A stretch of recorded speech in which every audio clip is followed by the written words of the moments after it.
मनोविकार और मनोरोग भारत में पहले तो नहीं थे, लेकिन अब बढ़ते जा रहे हैं। जैसा आपने सवाल किया कि आजकल डिप्रेशन के मरीज़ भारत में भी बहुत तेज़ी से बढ़ रहे हैं।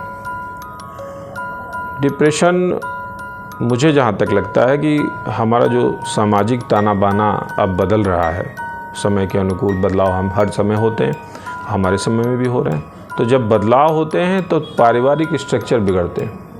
पहले जॉइंट फैमिली हुआ करती थी, एक साथ सब लोग रहते थे, तो किसी मुसीबत में एक दूसरे के सहयोग में खड़े होते थे। तो लोगों को एक अंदर से भावना होती थी कि मेरे मामा, चाचा, बुआ, तमाम ऐसे रिश्ते, चचेरे भाई, बड़े भाई और बड़े पापा के लड़के, ये तमाम ऐसे रिश्ते होते हैं जो सहयोग में एक साथ खड़े होते, पूरी पटीदारी आपकी एक साथ खड़ी होती है। लेकिन अब क्या होता है, जॉइंट फैमिली, न्यूक्लियर फैमिली हो गई, जॉइंट फैमिली बहुत कम हो गई है। तो इस वजह से लोगों के अंदर एक असुरक्षा की भावना रहती है।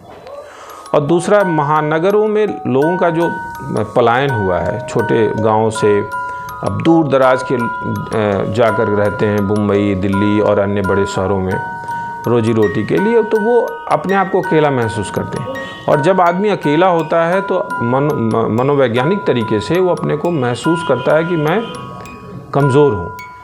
जब वो अकेला होता है तो अपने को थोड़ा कमज़ोर मानता है, उसका आत्मविश्वास थोड़ा हिलने लगता है।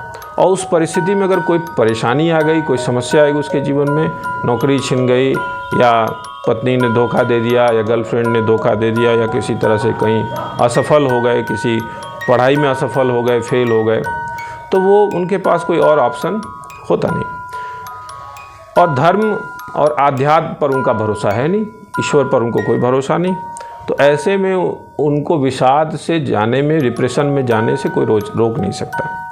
इसको रोकने का देखिए दो ही तरीका है। या तो हम अपने पारिवारिक ताने बाने को थोड़ा ठीक कर लें, जो अब असंभव सा लगता है क्योंकि परिस्थितियां समय के अनुकूल अपने आप बदलती हैं, उसको एक आदमी उसको नियंत्रित नहीं कर सकता, लेकिन ठीक है।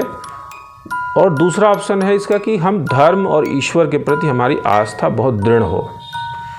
वो व्यक्ति कभी भी डिप्रेशन में नहीं जा सकता है जिसको ईश्वर पर भरोसा हो, क्योंकि उसको पता है कि अगर हम इस व्यक्ति का कुछ नहीं बिगाड़ पाते हैं, एग्जाम्पल के लिए अगर किसी ने उसको प्रताड़ित किया है और वो उसका कुछ नहीं बिगाड़ पा रहा, तो उसको ये भरोसा है कि हमारे ईश्वर है, हमारे परमात्मा है, हमारे भगवान है, इससे एक न एक दिन इसके कर्मों से सजा इससे लेंगे।